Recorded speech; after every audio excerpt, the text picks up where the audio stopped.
থেকে একক কোনটা আর দশক কোনটা বের করতে বলছে। তাহলে আমরা যদি একক দশক ডান দিক থেকে বলতে হয়, এই জন্য 6 একক আর 5 দশক।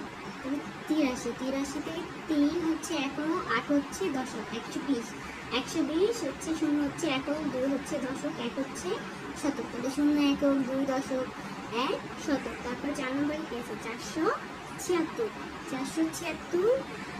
এখানেও 3 সংখ্যা, তাহলে 6 হচ্ছে একক, 7 হচ্ছে দশক আর 4 হচ্ছে শতক। তাহলে 6 একক বসাইলাম, দশক 7 বসাইলাম, শতক 4 বসাইলাম। তাহলে 5 নম্বর হচ্ছে 976 একক, 6 একক, 7 দশক আর 9 শতক। তাহলে 6 একক বসাইলাম, 7 দশক বসালাম আর শতক 9 বসালাম। তারপর 6 নম্বর আছে 1000 একক, দশক, শতক, হাজার।